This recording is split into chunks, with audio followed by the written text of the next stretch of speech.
Coming up on News 11, Kenny Chesney announces he is coming to Darien Lake. The FDA approves a new drug to help treat those with severe allergies. And Usher receives an award in Atlanta. These stories and more, News 11 starts right now.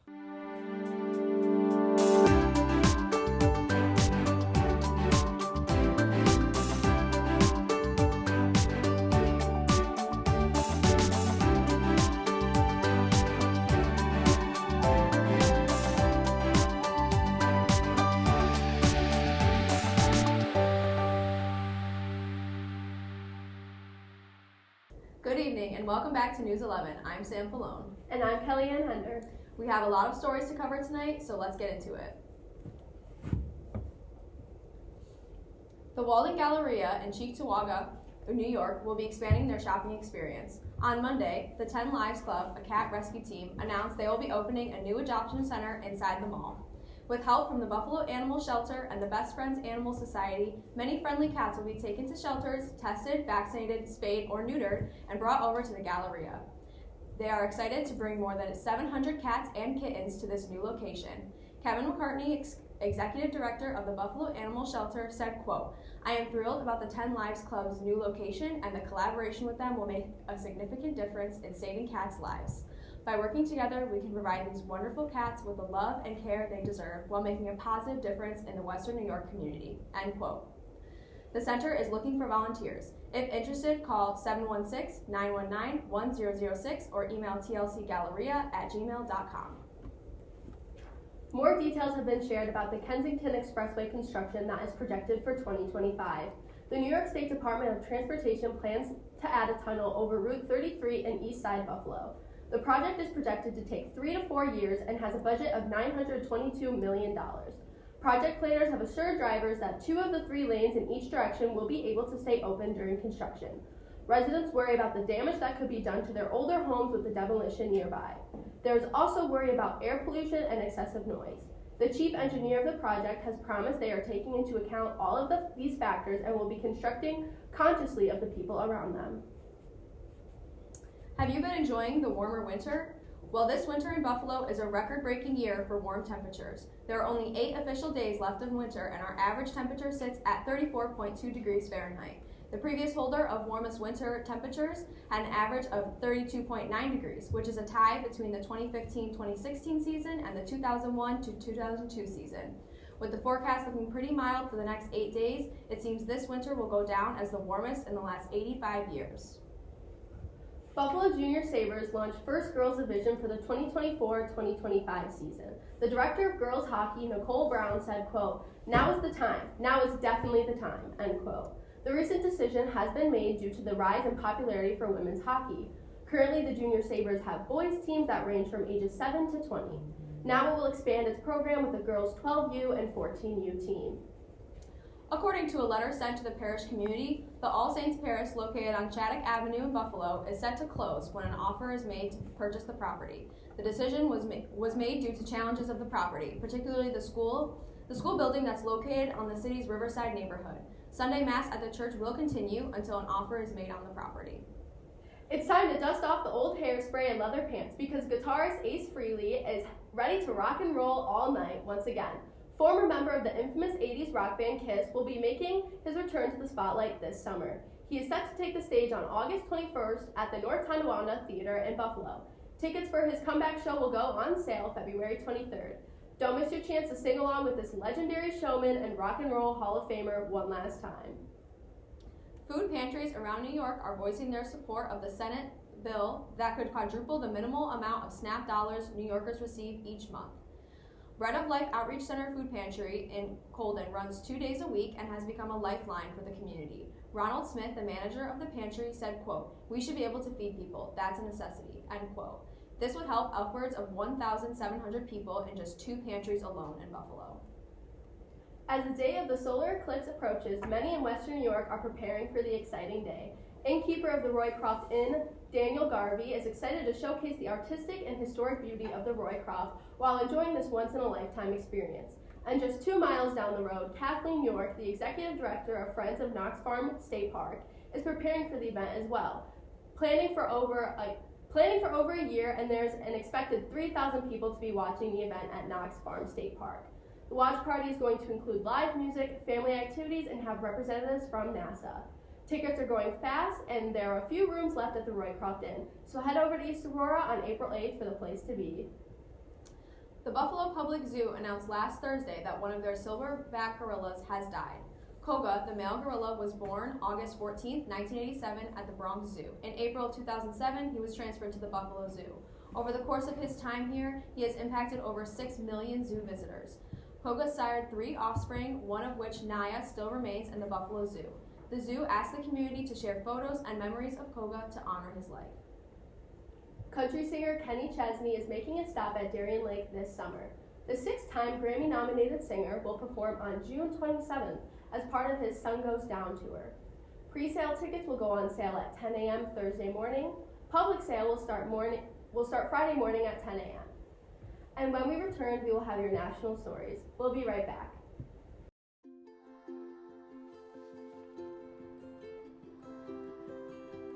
To Sofia and Gabriel, mis flores, my little flowers. Even though these old knees can't follow on your adventure to the forest today, these flowers represent my love, so you can take me with you wherever you go, near or far. These stitches and threads join us together. Me, your mother, and both of you. And wherever you see a flower, a bird, a beautiful tree, know that my love is with you as you bring our colorful stories to the world. Make the forest part of your story at a park near you. Find one at discovertheforest.org. There was an old woman who lived in a shoe. She had so many children, she didn't know what to do.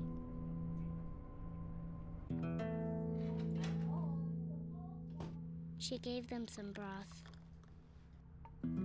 without any bread and kissed them all soundly and put them to bed. Hunger is a story we can end. End it at feedingamerica.org. Former Representative George Santos is suing Jimmy Kimmel. The lawsuit comes after Kimmel and his team posed as fans of Santos to get him to create Cameo videos. These videos were then broadcasted on Kimmel's show. Cameo is a platform in which celebrities and public figures can make custom videos for their fans, often for a price. Both Kimmel and himself and the show's parent company Disney are named as defendants in the suit. In December, Kimmel asked Santos for 14 videos from Santos, all under a fake name. The licensing agreement for Cameo does not permit the use for broadcasting on shows, which the Kimmel team did. Santos is seeking a jury trial and $150,000 for each infringement, as well as other unspecified damages. The largest and most profitable Ford truck factory in Kentucky is threatened with talk of a workers' strike. The United Auto Workers Union said around 9,000 workers are planning to strike if contract disputes are not settled by February 23rd. This is not the first time this has happened. In October of last year, a strike shut down the plant, but ended in raises for employees. Workers have been allegedly without contracts for 5 months. They want resolution on issues such as health and safety concerns, nurse staffing, and Ford's conscious effort to reduce skilled workers in factories. There are 19 other local agreements being negotiated with Ford and other auto companies, according to the union. With 2 strikes in the past year, Ford CEO Jim Farley has stated that in the future he will think carefully about where he chooses to have his factories. The Federal Drug Administration has just approved a drug to treat severe food allergies, including milk, egg, and nuts. The drug, called Zolar, is intended to help lessen allergic reactions following the consumption of these foods. It is designed to be taken for a few weeks to help the body build up the tolerance to the allergens. However, the FDA said that people taking the drug should continue to avoid foods they are allergic to. Side effects include a fever and a reaction at the injection site. The drug itself was developed in the U.S. While prices for the drug are expensive now, they may be lowered by insurance. This past Saturday, there was a surgery in space, as a miniature surgical robot known as Space Myra simulated surgery operations while being remotely controlled by surgeons back on Earth. This robot was developed by researchers of the University of Nebraska-Lincoln, and the hopes is to have this technology for future uses in medical emergencies, such as long-term duration space flights or potentially future missions to Mars. The Space Miner robot launched into space on January 30th, and it is stashed inside a Sinus cargo ship atop a SpaceX Falcon 9 rocket. During the test, a surgeon roughly 250 miles below the orbiting outpost was guiding the robot's hands to mimic performing a dissection. Shane Ferreter, co-founder and chief of technology at the Office of Virtual Incision, aims to bring this tiny surgical robot to the commercial market as well. Last month, a portrait of George Washington was reported stolen from a Colorado storage unit. The Englandwood Police Department received the call back in January and are actively searching for the missing artifact. The painting is over 200 years old, dating back to the 1800s, and is regarded as a national treasure among art historians. Quote, "The value is undisclosed and hard to estimate due to its historical significance," end quote. The Englandwood Police Department and the Federal Bureau of Investigations are asking for the public's help to locate the portrait and any information regarding the theft. A reward of $2,000 will be granted to those who provide Crime Stoppers with any tips on the matter. Kayaking is temporarily going to be offered in one of the driest places in the United States. Due to excessive rainfall in California, a temporary lake was formed in Death Valley National Park. The kayaking is going to take place at Badwater Basin, which lies at the lowest elevation in North America at 282 feet below sea level. This basin is normally a dry salt flat. Death Valley National Park averages about 2 inches of rain per year, but over the past 6 months, it has gotten 4.9 inches. The temporary lake might only be around for a couple of weeks, so make sure to catch it while it's still around. And when we return, Brent will join us for our sports update, and we'll have a first look at your weather tonight. We'll be right back. This one's for the real ballers and shot callers, the sisterhood of women in tech. They're discovering cures, building apps, and programming the blockchain. They're CEOs, worldwide hustlers who can make it rain. They're tearing down the old boys club and seeing big gains.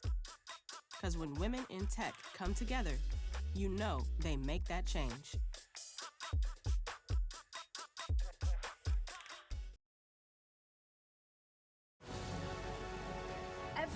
Every day, millions of people are connecting.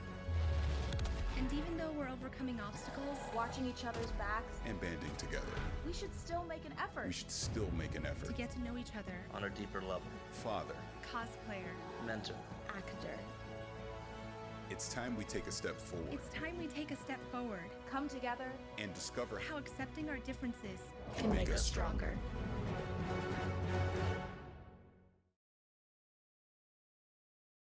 How prepared is your family if a hurricane shows up at your doorstep, or a flood, or a blizzard? You can't just turn away a natural disaster. That's why it's important to go to ready.gov/plan now.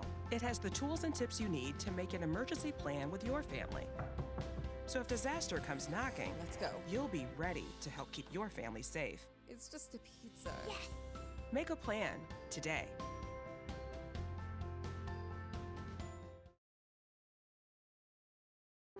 Most of my family, they never graduated high school or even let alone go to college, so I'm trying to break that barrier. Every day after work, went straight to school, studied hard, and it paid off.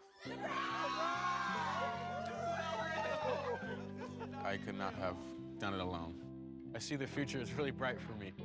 The high school diploma is just added to the confidence, and now I feel unstoppable. Find free adult education classes near you at finishyourdiploma.org. We're now joined by Brent Casillo, who will be giving us our weekly sports update. What's going on in sports, Brent? With the winter sports seasons coming to an end, let's see how some of our teams did. This past weekend, a couple of our teams unfortunately had their seasons ended a little bit early. To start off, the women's and men's basketball team traveled to Oswego to take on the Lakers last Friday night. The girls started off with a hard-fought close game, taking the win in the end with a score of 57-52. Grace Alexander led the way for the Blue Devils as she tallied a total of 25 points with going 9 for 22 from the field and 3 for 4 on free throw shots and 4 for 11 on three-point shots. Ali Wandal and Mary Collington played a monster defensive role for the Blue Devils this game as they both ended with 10 rebounds. The men's team wanted to keep the Blue Devil winning streak alive in Oswego that night, following the girls right after. Unfortunately, it did not turn out that way as the game resulted in a 111-70 loss for the Blue Devils. A couple of the guys hit double-digit points as Isaiah Youngquist and Derek Reed both ended with 12 points. The next day, both teams traveled to Cortland to take on the Red Dragons, which resulted in a loss for both teams, for the men and women's basketball teams, as the girls lost 90-58 and the men lost 71-45. The girls missed the SUNYAC tournament by 2 points and the men missed the SUNYAC tournament by 10 points. The men's hockey team also wrapped up their season last weekend, traveling to Potsdam on Friday night to take on the Bears. The game resulted in a 4-2 loss for the Blue Devils, as the goal scorers for this game for Fredonia were Jake Blackwell and David Sudbrink. Senior Logan Dick was in between the pipes for this game as he stopped 20 out of 23 shots. The following night, the boys traveled to Plattsburgh to face off against the Cardinals in a much-needed win to make the SUNYAC tournament. The boys fought hard as they took one of the top teams of the SUNYAC conference to overtime. Unfortunately, the Cardinals were able to capitalize in overtime on an empty net, winning the game and ultimately ending the Blue Devils season. The score was 2-1, with the lone goal scorer for the Blue Devils being Ryan Bailey, and senior goaltender Logan Dick played a very well last Division III game as he stopped 35 out of 36 shots faced. The Blue Devils missed the SUNYAC tournament by 1 point, and all of our winter teams are looking to come back next year bigger and better. Make sure to be on the lookout for updates on the Fredonia Blue Devils spring sports as they are starting to get underway. Hard winter sports season for us. Was it any better than last year? Not really, but our swimming team did make the SUNYAC tournament, so that's a good sign. Okay. At least we do have a team in the SUNYAC tournament. Right. We should be proud of our swimmers. And now we're joined by Rosie for our weekend weather forecast. What do you have for us, Rosie? Thanks, Sam. Let's look at your weekend weather forecast. Starting off tonight, there will be a low of 15 degrees with a high of 38 degrees. It's looking like there will be a chance of some snow showers with 10 to 20 miles per hour winds. For tomorrow, it's looking like there will be a high of 24 throughout the day and a low of 21 tomorrow night. It will be cloudy early in the morning, and then it should clear up to see some sunshine. Then it's back to clouds in the evening. I'll be back later with your 3-day weather forecast. Back to you, Sam. Thank you so much, Rosie. And when we return, we have your international headlines. We'll be right back.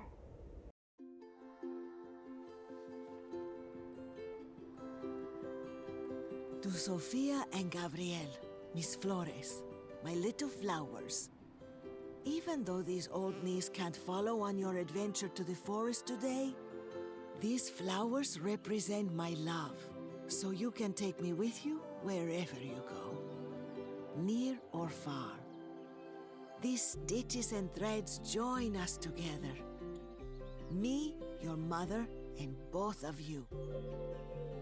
And wherever you see a flower, a bird, a beautiful tree, know that my love is with you as you bring our colorful stories to the world. Make the forest part of your story at a park near you. Find one at discovertheforest.org. There was an old woman who lived in a shoe. She had so many children, she didn't know what to do.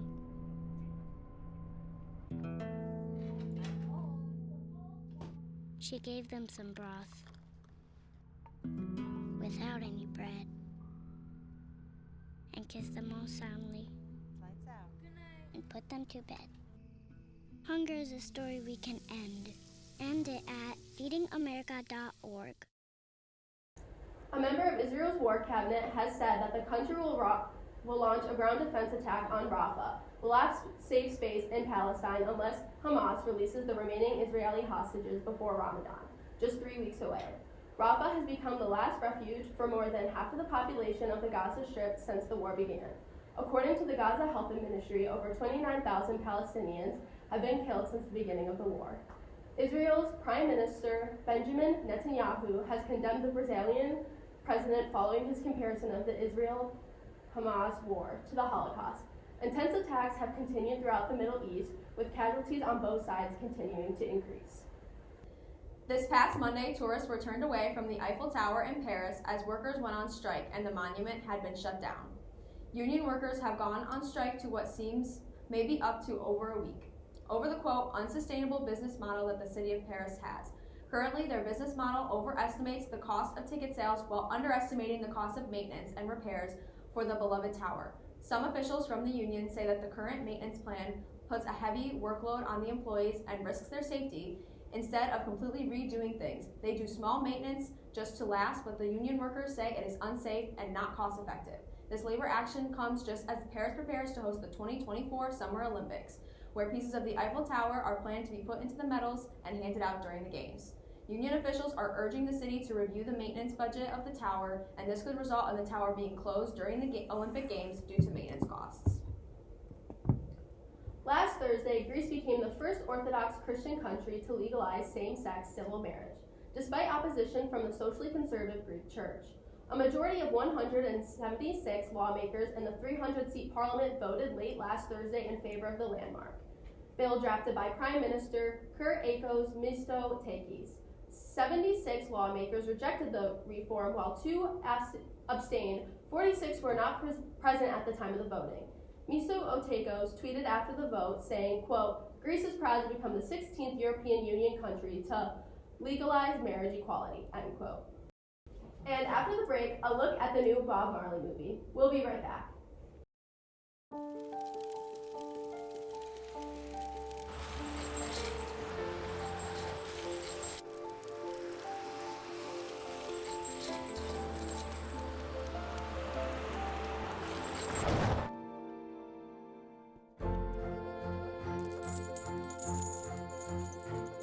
Did you know dragging chains can spark a wildfire?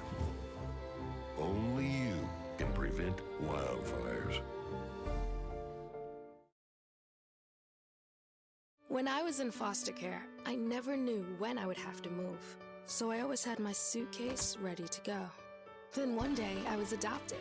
My new parents opened their hearts and home to me. My parents cook my favorite breakfast for me every morning. My parents take me on trips I never thought I would go on. They gave me a home and an even better reason to use that suitcase. My parents aren't perfect, but they're perfect for me. One Love, telling the story of the reggae icon Bob Marley, has now received a 6-day domestic opening of $46.2 million, including the 3-day weekend where it received $28.3 million, according to The Hollywood Reporter. The movie tells the story of Bob Marley and his band, the Wailers, and his family in the year following an assassination attempt on his life. The movie aims to humanize a man whose talent and message caused him to, in many ways, transcend mortality. One Love, which opened on Valentine's Day, has received an A rating on CinemaScore and earned $14 million across 3,536 theaters, which is the top midweek opener ever on Valentine's Day. The film features a diverse cast including Lashana Lynch, James Norton, and Chris Blackwell, and benefits from having ethnically diverse audience as well. Marley's songs have also gathered 7 billion streams, and his album titled Legend is the second longest charting album in history at 821 weeks. Usher has just won a major award in Atlanta, Georgia. The singer, who recently performed at the Super Bowl halftime show, has been given the Phoenix Award, which seems to honor those who have made significant contributions to the city of Atlanta. He was given the award at the Black Music and Entertainment Walk of Fame near Mercedes-Benz Stadium. While Usher was not paid for his halftime performance, he has continued to rack up rewards, including this award, as well as increases in the number of streams on his Spotify. Love finds a way even when it comes to stingrays. Charlotte, a stingray that has been hanging out in North Carolina Aquarium, is pregnant, despite not having a male stingray visit her tank within the last 8 years. At first, Brenda Raymer, the director of the Henderson Aquarium and Shark Lab, joked that she had cross-mated with some sharks in her tank, but an expert quickly ruled this out as a possibility, as the size, anatomy, and DNA differences between the species made it impossible. The current theory as to how this immaculate conception came about is a process known as parthenogenesis, a type of asexual reproduction that does not involve any genetic contribution from a male member of the species. Lots of sharks, rays, and snakes have had these kinds of pregnancies, especially when under the care of humans. As for Charlotte, she is the first of her species, the round stingray, to produce in this manner. The aquarium plans on moving Charlotte to a larger tank and setting up cameras so spectators can keep up to date with the single mother and her 4 children. She's pregnant with 4? I love her. She's my icon and she's my legend. That's actually like so crazy. My theory, before you read the article, my theory was that stingrays can like get pregnant but like not show symptoms, and maybe their pregnancy's 8 years long. No, I knew But she was Mother Mary. I'm putting that live stream up while I do homework. I just didn't. All right. Now we're going to toss it to Rosie one more time tonight for the weekend weather. How's it look for the end of the week, Rosie? Welcome back. Let's take a look at the forecast for Sunday, Monday, and Tuesday. Sunday will have a high of 43 and a low of 34, with partly cloudy skies in the morning and cloudy skies in the afternoon. But Sunday evening will be cloudy with showers and winds of 10 to 20 miles per hour. Monday will have a high of 47 and a low of 41, with Monday afternoon having a mix of sunshine and clouds, and the evening will follow with some overcast. Tuesday will have a high of 54 and a low of 48. There will also be rain and thunderstorms all day into the night as well, so make sure to wear your rain jacket. Thank you so much, Rosie, and that does it for News 11. Thank you to our behind-the-scenes crew. We'll be back next week. And of course, thank you to everyone watching at home. Have a great night.